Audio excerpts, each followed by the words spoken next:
Hello again, and it's time for another project.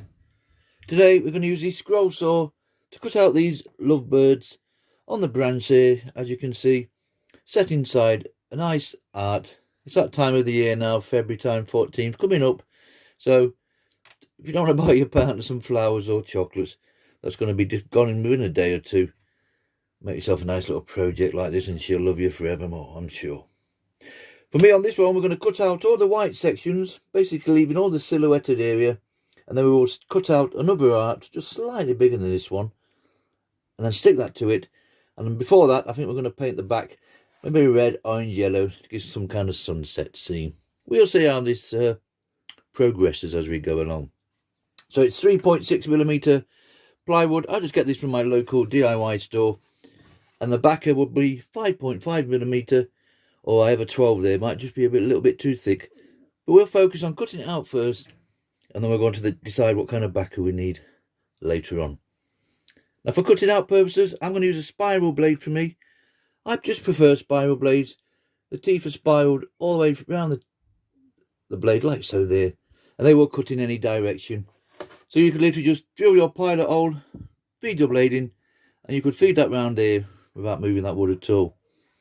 They're not for everybody and they take a little getting used to. The other blade, the most common one, is a little pin blade called pin blade straights. Because you do have a pin. We'll get there. There we go.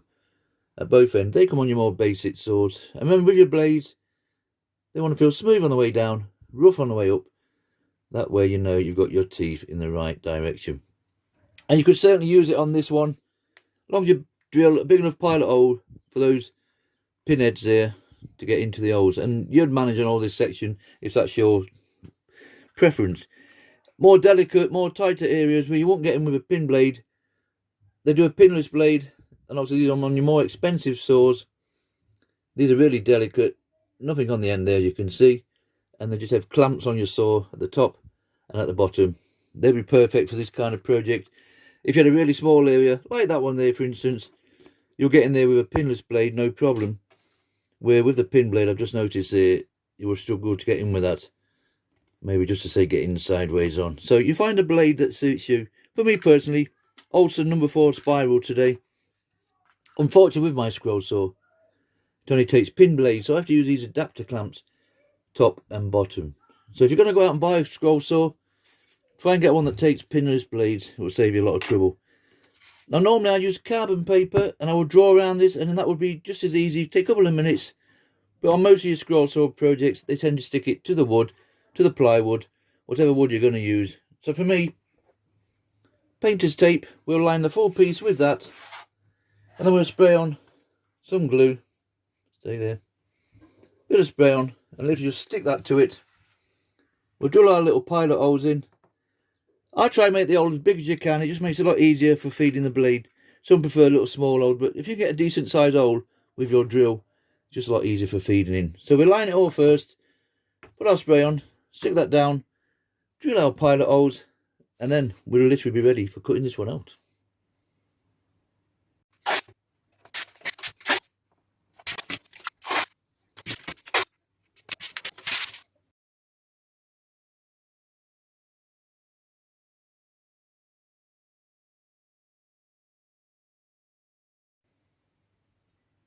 Right, so we stuck down the painter's tape, we sprayed on a bit of glue, we stuck down the template there, and we've drilled all our little pilot holes into every section that we're going to have to remove.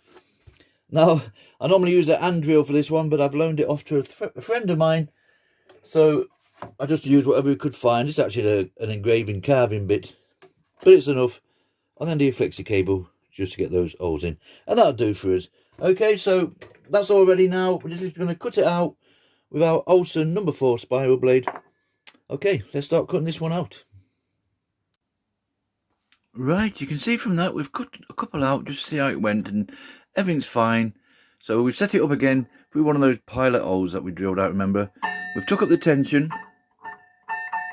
With a nice ping ping sound, that means your blade's nice and tight. You've got enough tension on there to do the job. Okay, we'll cut the first one out in slow-mo, in normal speed, should I say. And obviously we'll speed things up for the rest of the cut. Okay, let's carry on cutting this one out.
Right, there's all our inner cuts done nicely, and we've not lost anything.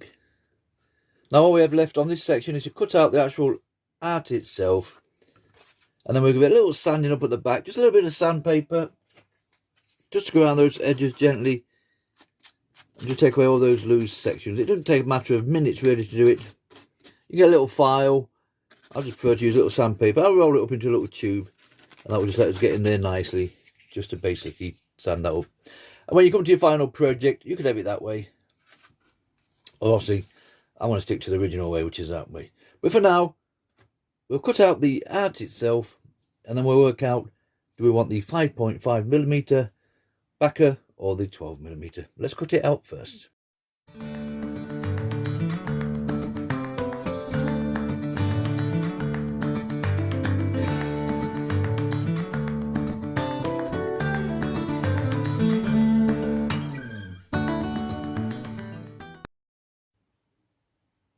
Right, you can see from that, we've cut all the way around, no problem. That's come out nicely.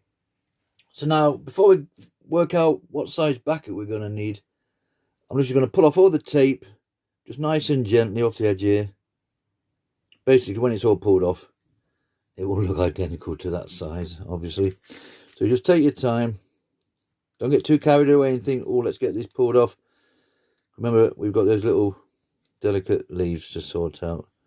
So we're just going to go nice and steady, like so. You get the general idea from that. You can see what's going on. And then we'll literally just turn it over. You will find with those spiral blades, you get the little noduly bits on the end. Most of the time, you can literally just scrape it off with your fingers. But if not, a bit around sandpaper. I prefer to lay it down flat and just go around like that. Just give it all a nice tidy up. There is these little files you can buy. I've not used them a lot, but little files. Get one that fits in. Take your time and just go around. Just get it a bit nicer than it was before we decided to sand it all down. Okay, I'll sand it, clear all this tape off, and then when we come back, we'll look at our little backer, be it the 5.5mm or the 12mm. Back in a minute. Right, so we've pulled all the tape off. We'll give it a nice sanding down, both sides, just enough to round off those edges slightly, and that's going to be near enough what we want for today. Now the backer I'm going to go for is the 5.5mm one. I think by the time you've got that, and then your 3.5 there, you're looking at 9mm thick, so I think that's going to be plenty enough for me. The 12mm was just a little bit too thick.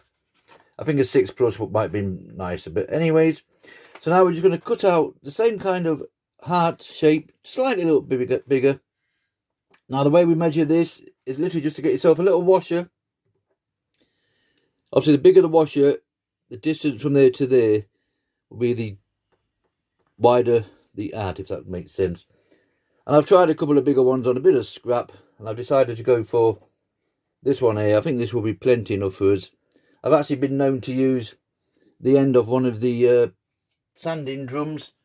To find you one quickly, the little washer you find on the end of your drum, they're a nice little size for doing exactly the same process. We're going to go for this one first, and literally just get yourself a bit of tape. It will pay you just to stick it down a little bit. You can hold it down obviously, and we will keep it firm all the way around, but just get yourself a little bit of tape just to make sure we're not moving too far away, and it keeps it somewhere in there. It doesn't have to be perfect, just a little quick one. We'll soon pull this off afterwards. And that's plenty, that'll do for what we want. And it's just a simple case of popping your washer there. Just turn that one over. Get yourself a little pencil. And we're just going to trace all the way around, and that hopefully will give us our shape. As you can see there, it's a little bit loose, so keep it pressed down as you go along. We will sit down for this one. And we'll just go around and draw like so, just giving that pressure there. And you can see from that we're getting the nice arc shape we want. And this is a simple shape today. I've done it with its quite complicated shape, and you will get the same effect all the way around. Coming around there nicely, keeping it pressed on. and that's plenty for what we want. So there's our little, and up there and up there, and that's it. That's plenty for what we want. So you can just see from that, like I said, if you wanted a bigger, more of a space, you could pop on a bigger out and go around and do exactly the same. And you can see from more or less from there, there's our cut we're going to use. But if you wanted to go wider, obviously a bigger wash here will give you that same effect. And then we just pull our tape off gently, like so. And there's our nice little out all ready to cut out. Right, we'll cut this out quickly on the scroll saw. A little bit sanded on those edges, and then we'll work out if we're going to spray this black or stain it with some dark teak. Let's cut it out quickly first.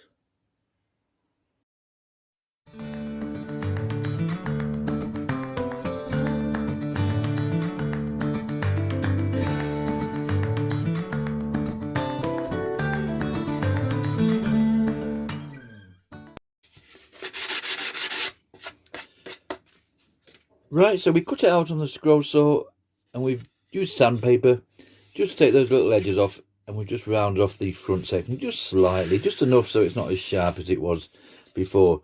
So there's our back row cut out on 5.5mm plywood, and there's our main topper to go on, and that's on 3.6mm plywood, and hopefully we'll glue that all down there eventually, and that's just enough to give that little lip all the way around. Remember, you could go as wide as you want.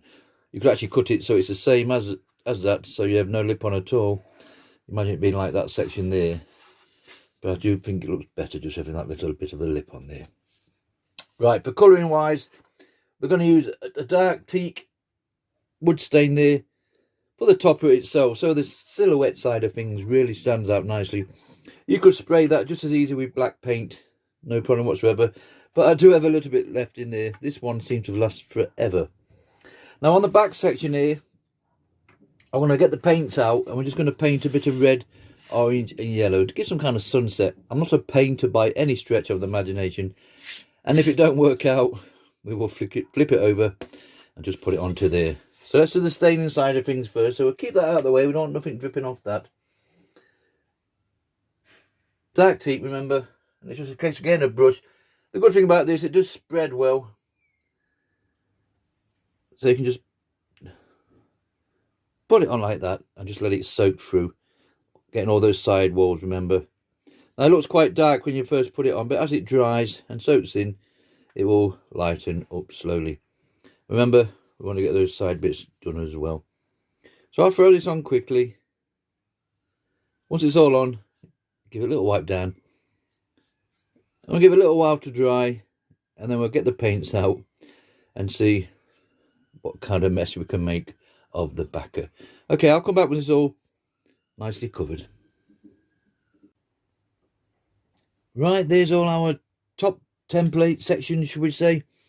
That's all nicely dry. We're obviously not concerned about the back section.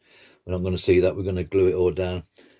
So next stage now is to sort out the backer. Remember, we've cut it out already, and eventually that will fit on there nicely, like so. Now you can leave that like that. You could actually glue it on as it is, maybe a bit of linseed oil on the back or a bit of stain, and that would make a nice finished project.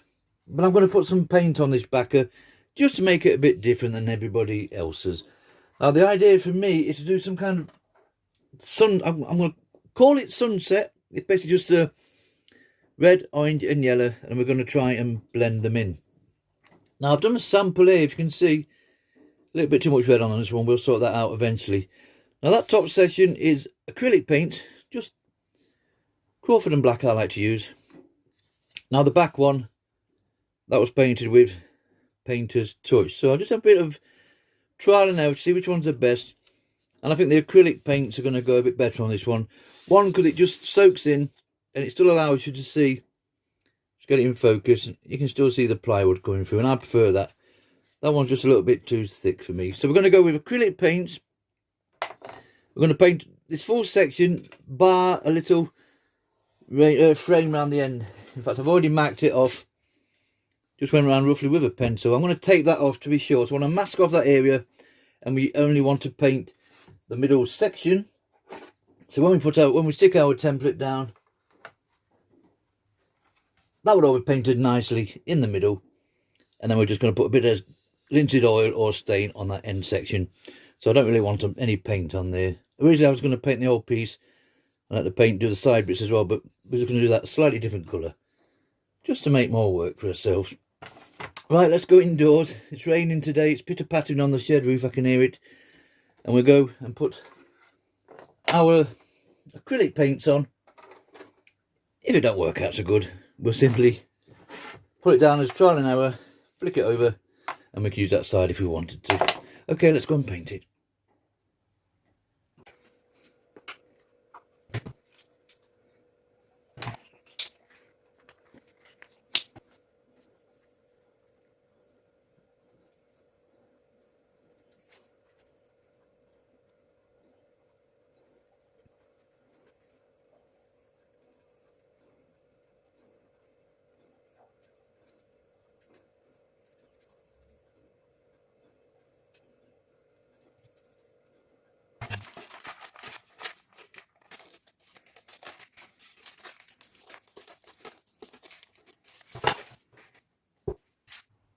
Right, that's the painting side of things done.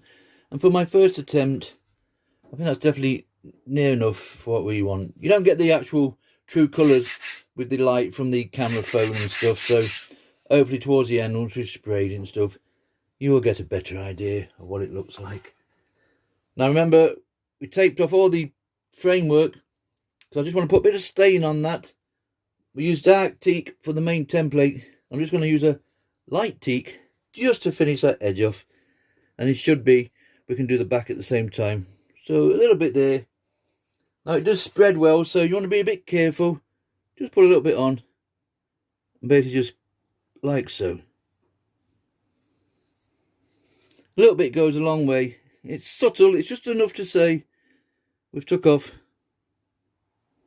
the standard plywood colour, if that makes sense. And remember, we can go a little bit more, like so. And when we put our template back on top, we won't see any of that. I will do all the side walls as well. So we want some on there, just to cover all that. Okay, we get the general idea from that. Once this has dried, we will go in on with some varnish spray, just to make it all nice and shiny. That acrylic paint's gone on really nice, but it's quite matte in colour, that. So we just want to get a bit of a shine on that, and then we'll also do the actual two birds themselves. Okay, we'll come back when it's all nicely covered. Right, that side's all nicely dry. It's just enough to say we've covered the wood with the light teak, and you could go over that again if you wanted it darker, but that's plenty for our one, just to say it's not the bare plywood showing through. So you can see from that, that's still quite matty. So I'm going to spray this with varnish, just give it a bit of shine, and hopefully it'll make those colours pop a little bit more. And we will do exactly the same with the top section. We'll spray that, and that will darken that all down nicely. And then once that's all nicely dry, 2 or 3 coats, it will be a simple case of getting some super glue and sticking that one on top of that one. I'm going to leave that in the end, to the end a bit, so you're going to have to just wait a little bit longer. So varnish today, it's sharp varnish. There's just enough in there, and I've got a 5-1 just to finish off with, should we run out. So we'll just, a simple case, spraying both pieces 2 or 3 times. We'll get a nice shine, get the side walls as well. I'll take it outside once it stops raining, but for now, we're just going to do it inside like so. Don't need a lot. And that will just darken that down slightly, give it a better finish. And the same with this one, straight across. And the sides are just darkening down, just the same. Quick drying this one. We'll leave it for a couple of minutes, come back, do another coat. I might do it 2 or 3 times, depending how we feel. And then it's just got a simple case of gluing it all together. And we'll pop a little hanger on the back for hanging purposes. With this one, there's enough space at the top there if you wanted to drill a hole and have a cord hanging down. But we will put a little hang on. Okay, but next time we come back, we'll be putting it all together. Right, we've come indoors. It's a little bit warmer, and you can see from that, just make out it's got a nice shine to it now. And the same with the topper. For the 4 or 5 coats of our varnish spray there, just to finish it off. It just makes the project more finished, if that makes sense, and just why I prefer to finish my projects. Now the next stage, we're going to stick that on top of that. Any super glue, whatever I can find on the day, mega thick, Loctite is it? I'm going to go for this one first. It looks like it's about empty, and it will be a simple case of removing the lid, and I just tap, tap, tap, tap, tap all the way around, trying to get a piece on every one of these leaves. I have noticed with this top section, we've gained a slight little bit of a warp on there. I don't know if you can see that. And that just be with the varnish, I suppose, and the stain and being out in a cold shed. So it's a bit spring-loaded. But when we get our glue on, hopefully, that will stick it all down nicely. So we're not going to be too disheartened about that. So we'll start off with the old gluing side of things. I've done a couple of practice shots, because remember, we'll only get one go at this. So ideally, we've got to try and get that on quite central as we can. So let's get the glue on, and then we'll start putting all this together.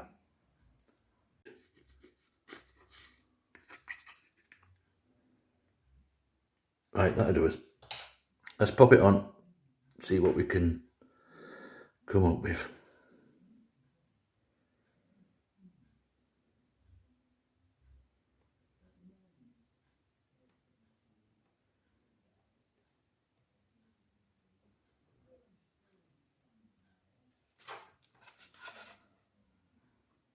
Yeah, that looks about central enough for me. So we're just going to hold that down, give it a good pressing down. I'll actually turn this the other way around, put a little bit of a weight on. It doesn't need a lot. Then we'll come back and we'll go back down to the shed, and hopefully this will all be nicely settled.